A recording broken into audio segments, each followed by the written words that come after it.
Sa bawat yugto ng buhay ng tao, mayroong dalawang landas na laging nakabukas. Ang isa ay daan ng pagkaligaw at ang isa ay daan ng karunungan.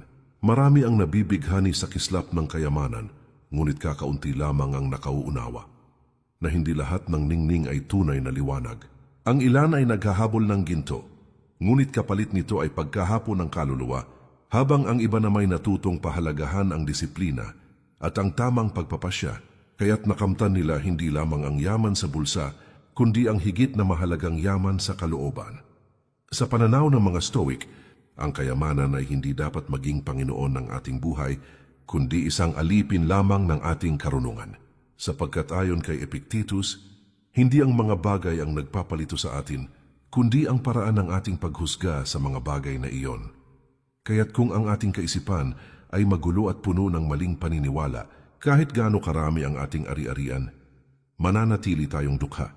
Ngunit kung ang ating kaisipan ay busog sa tamang pangunawa, kahit kaunti ang nasa ating mga kamay, tunay tayong mayaman. Kaibigan at kapatid, muli, inaanyayahan kita na mag-subscribe sa ating channel para lagi kang updated sa mga bagong videos na aking gagawin at babago sa pananaw mo sa buhay. Sama-sama nating tuklasin ang mga aral na magbubukas ng pintuan tungo sa isang mas malalim na pag-unawa, hindi lamang kung paano yumaman, kundi kung paano maging malaya sa pagkakamali at sa mga bigkis ng maling pagnanasa. Ngayong naunawaan natin na ang tunay na yaman ay nagsisimula sa karunungan at tamang pagdidesisyon, oras na upang tuklasin ang mga hakbang na magdadala sa atin sa landas ng katotohanan at kaunlaran. Ang susunod na mga gabay ay hindi simpleng listahan ng payo, kundi mga prinsipyo na hinubog ng Stoic philosophy, na praktikal, matatag at nakaugat sa malalim na pangunawa sa sarili at sa mundo.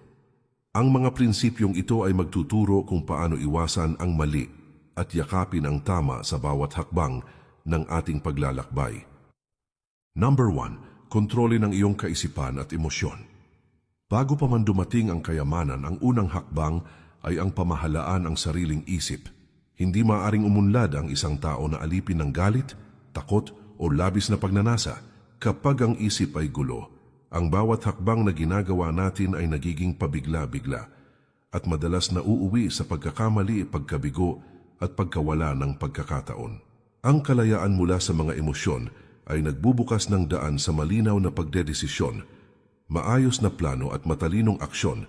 Ang mga taong may kontrol sa sarili ay hindi basta sumusunod sa pansamantalang damdamin, bagkus ay kumikilos ayon sa kanilang prinsipyo at pangmatagalang layunin. Ayon kay Marcus Aurelius, ang kalayaan ay hindi ang paggawa ng kung ano ang gusto mo sa anumang oras, kundi ang pagkakaroon ng kapangyarihan sa sarili. Ang yaman at tagumpay ay hindi lamang nasusukat sa dami ng ari-arian, kundi sa kakayahan ng isang tao na hindi padala sa galit, inggit o takot. Ang bawat desisyon na nagmumula sa disiplinadong isip ay may mas mataas na posibilidad na magdala ng kaunlaran at katatagan sa buhay. Ang sinumang nagnanais yumaman ay dapat pagsimula sa paghubog ng sariling pag-iisip.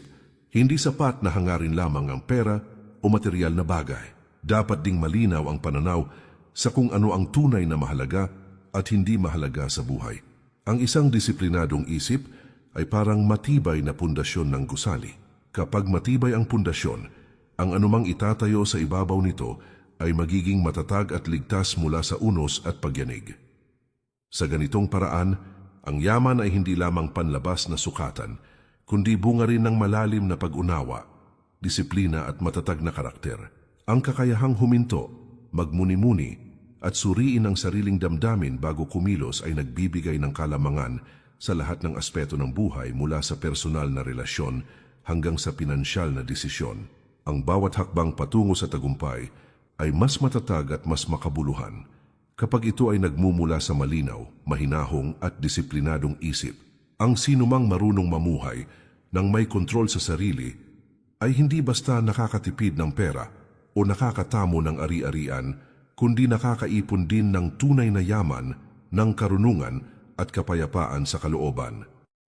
Number 2, magplano at mamuhay ayon sa prinsipyo.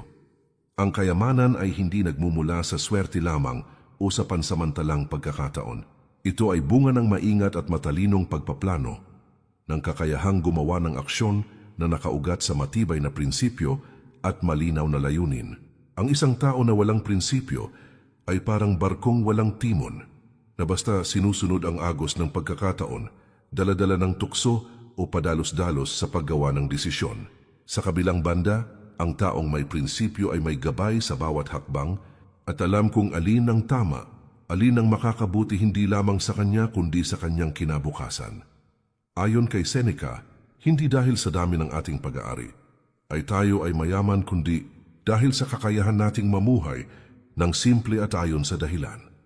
Ang aral na ito ay nagpapahiwatig na ang tunay na yaman ay hindi nasusukat sa material na bagay o sa luho, kundi sa kakayahan ng isang tao na mamuhay ng maayos, disiplinado, at may malinaw na layunin. Ang prinsipyo at tamang pagpaplano ay nagbibigay daan sa atin na gamitin ang yaman ng maingat, maiwasan ang maling desisyon at makamit ang pangmatagalang tagumpay.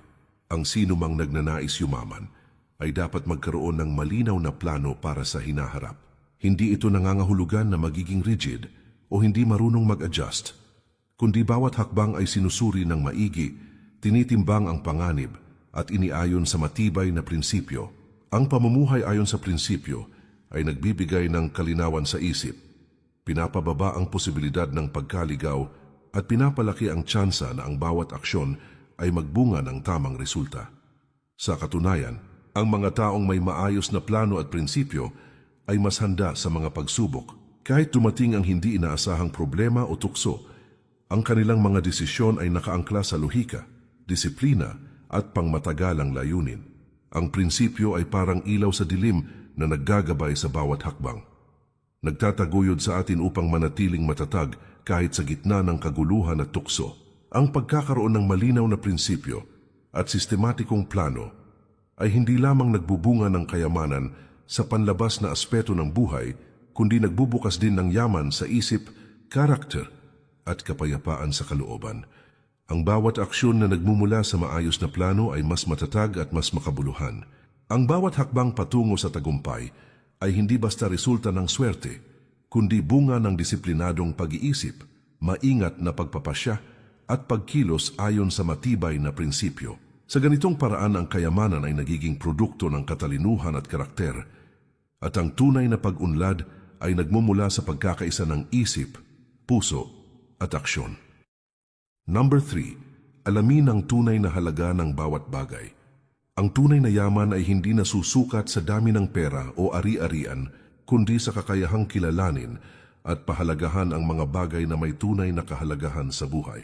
Maraming tao ang nabibighani sa kislap ng material na bagay, ngunit madalas nilang nakakaligtaan na ang pinakamatibay na kayamanan ay nasa kaalaman, disiplina, at karunungan sa pagpili kung ano ang dapat pahalagahan at kung ano ang dapat pakawalan.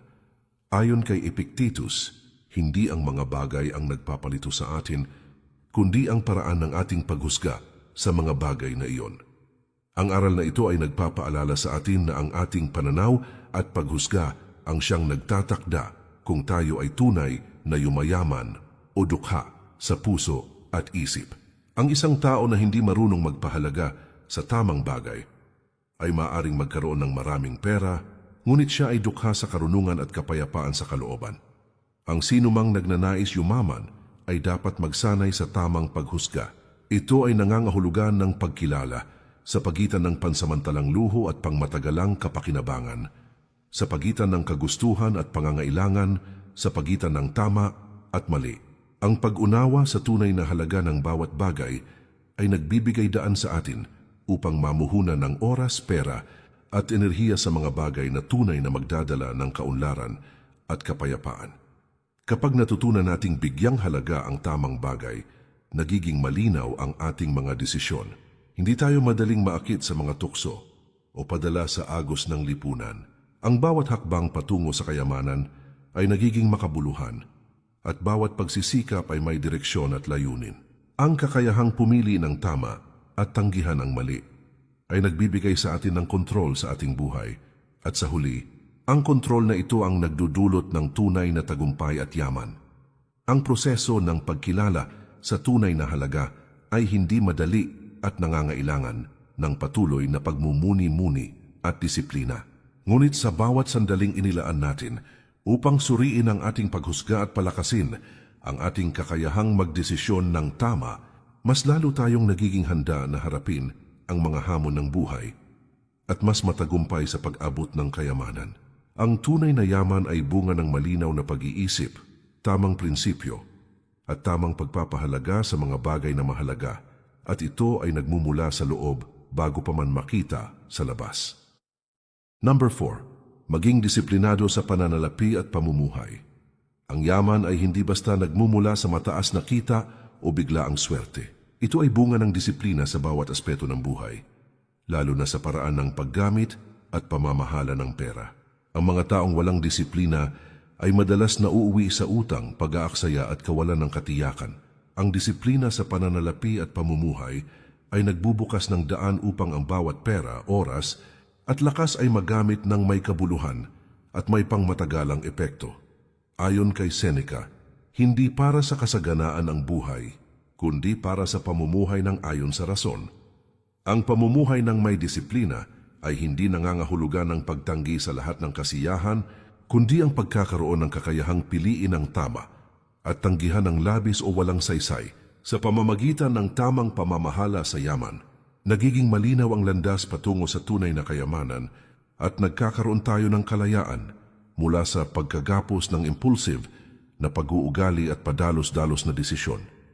Ang sinumang nagnanais yumaman ay dapat magsanay ng matibay na disiplina sa lahat ng aspeto ng buhay, mula sa paggamit ng pera hanggang sa oras at enerhiya. Ang kakayahang mag-ipon, maglaan at mamuhunan ng maingat ay pundasyon ng pangmatagalang tagumpay. Ang disiplina ay nagbibigay ng kalinawan sa isip at katiyakan sa hinaharap. Kapag ang isang tao ay nakasanayan ng tamang pamumuhay, ang kanyang mga desisyon ay hindi basta padalos-dalos kundi nakaayon sa lohika at prinsipyo, kaya mas madali niyang maabot ang kayamanang kanyang ninanais. Bukod sa pananalapi, ang disiplina sa pamumuhay ay nagpapalakas ng karakter at pag-iisip. Ang kakayahang pamahalaan ng sarili, magtakda ng limitasyon, at manatiling tapat sa sariling layunin ay nagbubunga ng mas matatag na pundasyon para sa tagumpay. Ang tunay na yaman ay hindi lamang nasusukat sa material na bagay, kundi sa kakayahang mamuhay ng maayos, may prinsipyo, at may kontrol sa sarili. Sa ganitong paraan, ang disiplina ay nagiging tulay na nagdadala sa atin mula sa pansamantalang kasiyahan patungo sa pangmatagalang kaunlaran at kapayapaan sa kalooban. Number 5. Iwasan ang labis na pagkagusto sa material na bagay. Maraming tao ang nagkakamali sa pananaw na ang kayamanan ay nasusukat sa dami ng kanilang ari-arian o sa kislap ng kanilang luho. Ngunit ang tunay na yaman ay hindi nasusukat sa panlabas na bagay. Ang labis na pagnanasa sa material na bagay ay nagdudulot ng kawalan ng kapayapaan sa isip at pagkaligaw sa tamang landas. Kapag ang tao ay alipin ng kanyang pagnanasa, ang bawat desisyon ay nagiging padalos-dalos at maraming pagkakataon ang nasasayang. Ang ganitong kalagayan ay nagiging sanhi ng paulit-ulit na pagkakamali at pagkabigo, sapagkat ang pansamantalang kasiyahan ay nagiging mas mahalaga kaysa sa pangmatagalang kapakinabangan. Ayon kay Epictetus, ang hindi makokontrol sa labas ay hindi dapat maging sanhi ng pagkabalisa sa loob. Ang aral na ito ay nagpapaalala na ang labis na pagkagusto sa mga bagay na panlabas at hindi kontrolado ay nagdudulot ng kawalan ng kapanatagan at kawalan ng tunay na kalayaan. Ang tunay na yaman ay nagmumula sa kakayahang mamuhay ng simple, may disiplina at may malinaw na pagpapahalaga sa mga bagay na tunay na mahalaga. Ang sinumang nagnanais yumaman ay dapat matutong ihiwalay ang pansamantalang luho mula sa pangmatagalang kapakinabangan. Hindi ito nangangahulugan na dapat iwasan ang lahat ng kasiyahan, kundi ang bawat kasiyahan ay dapat suriin sa konteksto ng pangmatagalang layunin at tamang pagpapasya. Ang kakayahang tanggihan ng labis at piliin ang tama ay nagdudulot ng kalayaan mula sa pagkagapos ng tukso at padalos-dalos na desisyon. Ang taong may ganitong pag-iisip ay nagiging mas matatag sa gitna ng hamon, mas malinaw sa kanyang mga prioridad, at mas maayos ang direksyon ng kanyang mga aksyon. Bukod dito, ang pag-iwas sa labis na pagkagusto sa material na bagay ay nagbubukas ng espasyo para sa ibang aspeto ng yaman. Ang kayamanan sa karunungan, karakter at kapayapaan sa kalooban ay mas madaling makamtan kapag hindi ang panlabas na luho ang pangunahing hangarin. Ang tao na may kakayahang pahalagahan ang tamang bagay sa tamang oras ay mas handa sa mga hamon ng buhay, mas maingat sa kanyang mga desisyon at mas may kakayahang magpatuloy sa landas ng tagumpay. Ang kakayahang mamuhay ng may tamang pagpapahalaga sa mga bagay na mahalaga ay nagdudulot ng tunay na kalayaan at kapayapaan na siyang pundasyon ng pangmatagalang yaman at tagumpay. Sa ganitong paraan, ang tunay na kayamanan ay hindi lamang panlabas na sukatan, kundi bunga ng malinaw na pag-iisip, matibay na prinsipyo, disiplina at tamang pagpapahalaga sa mga bagay na mahalaga sa buhay. Ang bawat hakbang na nagmumula sa ganitong pag-iisip ay mas makabuluhan, mas matatag, at mas magbibigay daan sa tagumpay na nagmumula sa loob patungo sa labas. Number 6. Maglaan ng oras sa pag-aaral at pagpapalawak ng kaalaman. Ang yaman ay hindi lamang nasusukat sa pera at ari-arian, kundi pati sa karunungan at kaalaman na dala ng bawat desisyon at karanasan. Ang tao na tumitigil sa pag-aaral ay nalulugmok sa limitasyon ng kanyang pananaw at kakayahan. Sa kabilang banda, ang patuloy na paglinang ng kaalaman at kakayahan ay nagbibigay ng mas matibay na pundasyon para sa tagumpay at pangmatagalang yaman. Ang pag-aaral ay hindi natatapos sa paaralan. Ito ay isang walang katapusang proseso ng pagpapabuti sa sarili at pag-unawa sa mundo. Ayon kay Seneca, ang kaalaman ay hindi nasusukat sa dami ng iyong alam, kundi sa kung paano mo ito ginagamit upang mabuhay ng mas maayos. Ang aral na ito ay nagpapaalala na hindi sapat ang simpleng kaalaman, kundi ang praktikal na paggamit nito sa pagpapabuti ng sariling buhay at sa paggawa ng tamang desisyon. Ng pagharasot sa pagpapalawak ng kaalaman ay nagbibigay sa atin ng kakayahang makita ang mga oportunidad na madalas hindi napapansin ng iba at maiwasan ng pagkakamali na nagmumula sa kakulangan ng pangunawa.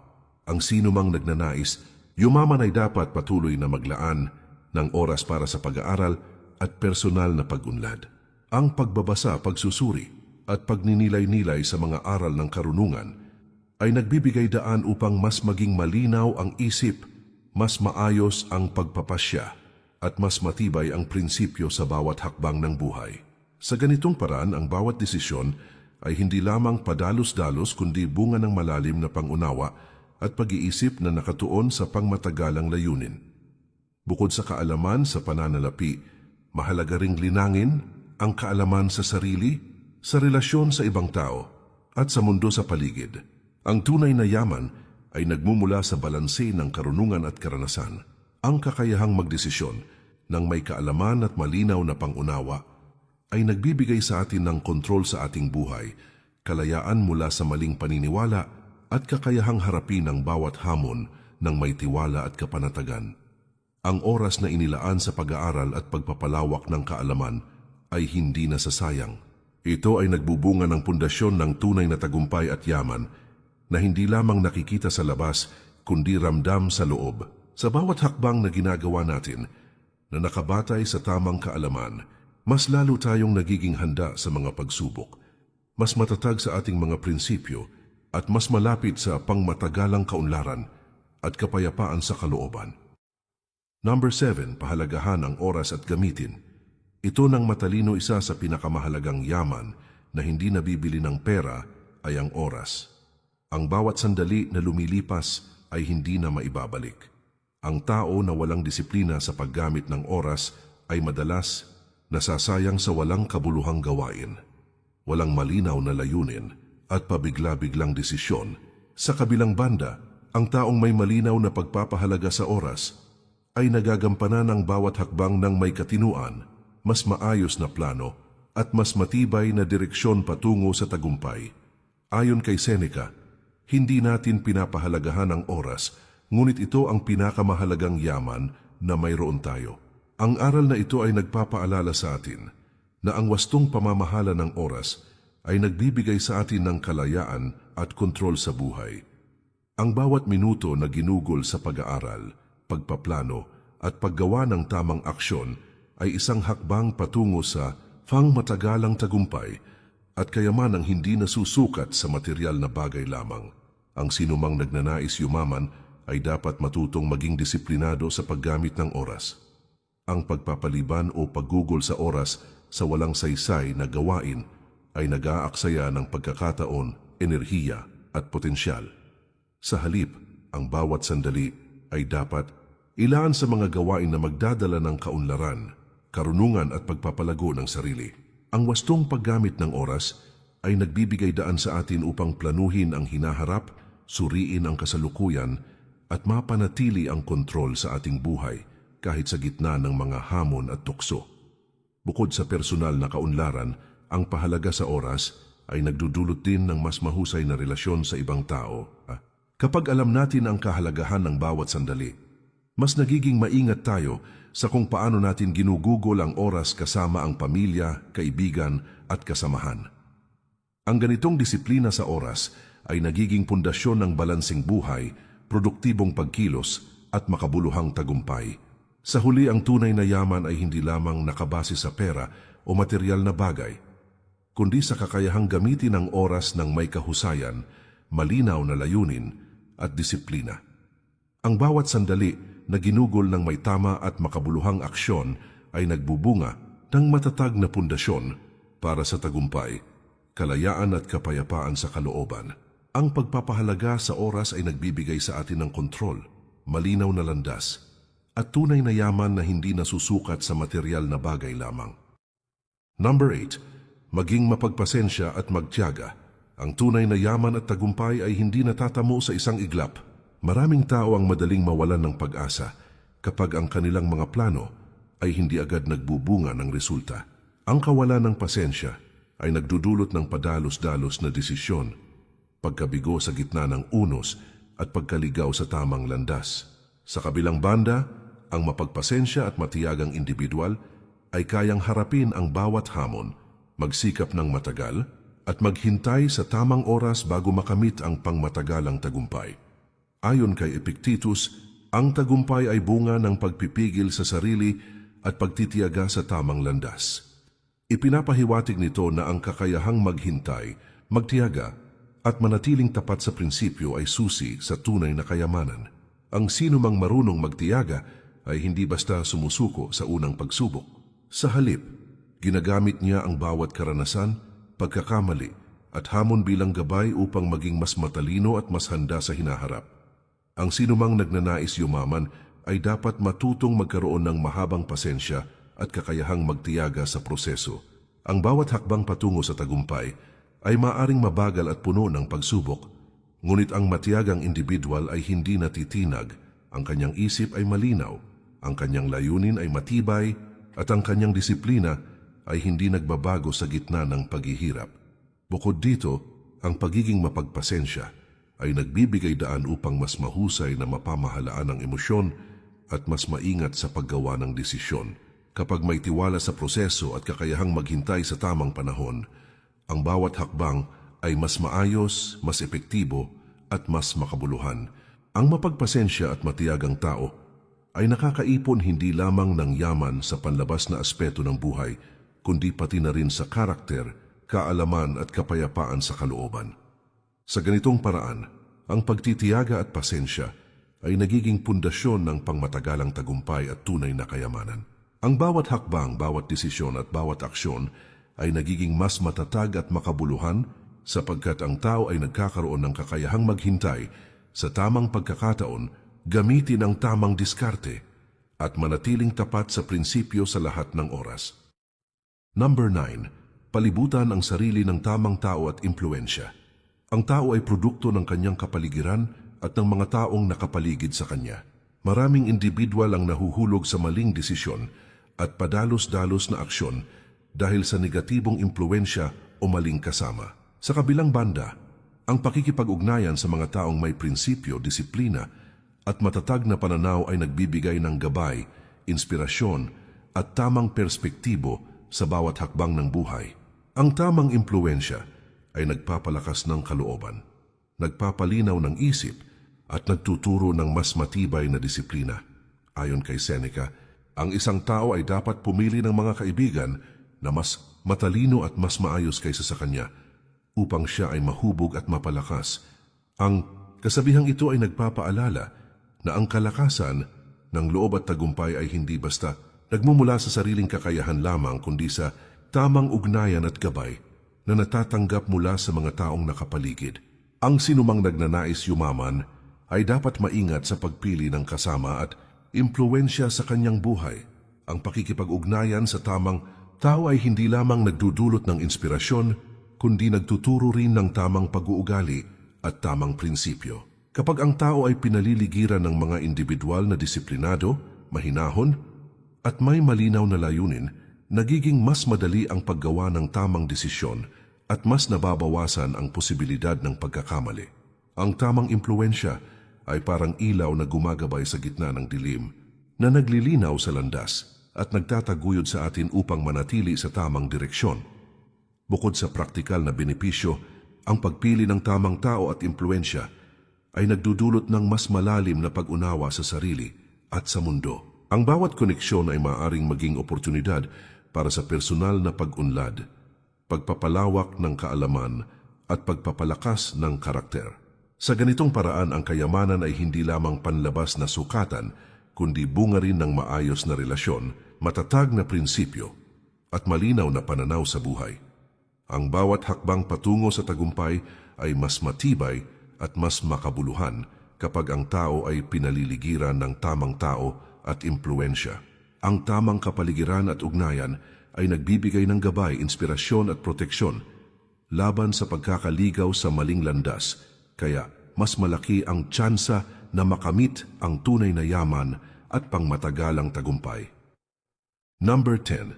Gamitin ang kayamanan para sa mabuti at makabuluhang layunin. Ang tunay na kayamanan ay hindi lamang para sa pansariling kasiyahan o luho. Kapag ang pera at ari-arian ay ginamit ng may tamang layunin, nagbubunga ito ng mas malalim na kasiyahan, kapayapaan at respeto sa sarili. Ang mga taong nakatuon sa material na bagay lamang ay madalas napapabayaan ang pinakamahalagang aspeto ng buhay, tulad ng pamilya, relasyon at kontribusyon sa lipunan. Sa kabilang banda, ang taong gumagamit ng yaman para sa makabuluhang layunin ay nakakapag-iwan ng pamana at nagiging inspirasyon sa iba. Ayon kay Marcus Aurelius, ang buhay ay hindi tungkol sa kung ano ang mayroon ka, kundi kung paano mo ito ginagamit. Ang aral na ito ay nagpapaalala na ang yaman ay tunay na nagiging yaman lamang kapag ito ay nagagamit para sa kabutihan, karunungan at makabuluhang layunin. Ang pag-aaksaya ng kayamanan sa walang saysay na bagay ay nagdudulot ng panandaliang kasiyahan lamang, samantalang ang paggamit nito sa tama at makabuluhang paraan ay nagbubunga ng pangmatagalang tagumpay at kapayapaan sa kalooban. Ang sinumang nagnanais, yumaman, ay dapat matutong maglaan ng yaman hindi lamang para sa sarili, kundi pati na rin sa mga bagay na may positibong epekto sa buhay ng iba at sa lipunan. Ang tamang paggamit ng yaman ay nagbubukas ng pinto sa mas malalim na kahulugan ng tagumpay, naglilinaw ng layunin at nagpapalakas ng karakter. Ang bawat hakbang sa paglalaan ng yaman para sa mabuti ay isang hakbang patungo sa pagkamit ng tunay na kasaganaan, isang kasaganaan na hindi lamang nasusukat sa material, kundi sa kalidad ng buhay, relasyon at kabutihang naipapamahagi sa iba. Bukod sa material na aspeto, ang paggamit ng yaman sa makabuluhang paraan ay nagtuturo rin ng disiplina, pasensya at tamang pagpapahalaga sa mga bagay na mahalaga. Ang kakayahang mamuhunan ng pera, oras at lakas sa tamang layunin ay nagpapalakas ng isip, nagtataguyod sa karakter at nagbibigay ng malinaw na direksyon sa buhay. Sa ganitong paraan, ang tunay na kayamanan ay nagiging tulay na nagdadala sa atin mula sa pansamantalang kasiyahan patungo sa pangmatagalang kaunlaran, kapayapaan sa kalooban at makabuluhang buhay. Ang bawat hakbang sa paggamit ng kayamanan ng may tama at makabuluhang layunin ay nagdudulot ng mas matatag na pundasyon para sa tagumpay at mas malalim na kahulugan sa bawat desisyon. Ang yaman na ginagamit sa kabutihan ay hindi lamang nagbibigay ng kasiyahan sa sarili, kundi nagdudulot rin ng positibong impluwensya sa ibang tao, kaya nagiging instrumento ito para sa mas malawak na pagbabago at tunay na tagumpay na nagmumula sa loob patungo sa labas. Ang pera ay isang kasangkapan, hindi isang sukatan ng iyong halaga o yaman sa buhay.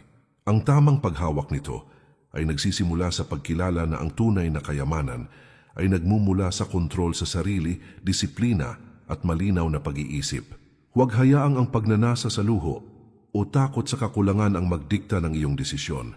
Sa halip, gamitin ang pera ng may layunin para sa pangmatagalang kapakinabangan at hindi lamang para sa pansamantalang kasiyahan. Maglaan ng bahagi ng iyong kita para sa pangangailangan, mag-ipon para sa hinaharap, at mamuhunan sa mga bagay na tunay na magpapalago sa iyong buhay. Huwag matakot sa pagbabawas ng labis na gastusin at huwag rin padalos-dalos sa pag-aaksaya. Ang disiplina sa pananalapi ay nagbubukas ng kalayaan at kapayapaan sa isip. Ayon kay Seneca, ang yaman ay hindi nasusukat sa dami ng iyong ari-arian, kundi sa kakayahan mong mamuhay ng simple at ayon sa dahilan. Ang kasabihang ito ay nagpapaalala na ang pera ay dapat gamitin sa paraang makatuwiran, may prinsipyo, at hindi nagpapabigat sa isip at kalooban. Ang tunay na yaman ay bunga ng maayos na pagpapasya, tamang pagpapahalaga, at disiplina sa sarili. Sa bawat hakbang sa paghawak ng pera, laging suriin ang iyong motibo at layunin. Tanungin ang sarili kung ang paggasta o pamumuhunan ay magdadala ng tunay na kapakinabangan o kung ito ay bunga lamang ng tukso at pansamantalang emosyon. Ang stoic na pananaw ay nagtuturo na ang kontrol sa sarili at maingat na pagpapasya ang susi sa pangmatagalang kayamanan at kalayaan sa isip. Ang yaman ay hindi nasusukat sa dami ng pera o ari-arian kundi sa kontrol sa sarili, kalinawan ng isip at disiplina sa bawat hakbang ng buhay. Ang bawat desisyon, bawat hakbang at bawat aksyon ay may epekto hindi lamang sa ating panlabas na kalagayan, kundi sa ating kalooban at karakter. Sa stoic na pananaw, ang tunay na kayamanan ay nagmumula sa loob bago pa man makita sa labas, at ang bawat hakbang patungo sa maayos na pamumuhay ay bunga ng maingat na pag-iisip, matibay na prinsipyo at matiyagang pagkilos. Kaibigan at kapatid, muli, inaanyayahan kita na mag-subscribe sa ating channel para lagi kang updated sa mga bagong videos na aking gagawin at babago sa pananaw mo sa buhay. Sa bawat video, ating palalalimin ang pag-unawa sa sarili, pagtuklas sa tamang landas, at paghubog ng isip at karakter na magdadala sa atin sa mas makabuluhan, mas disiplinado, at mas matagumpay na buhay.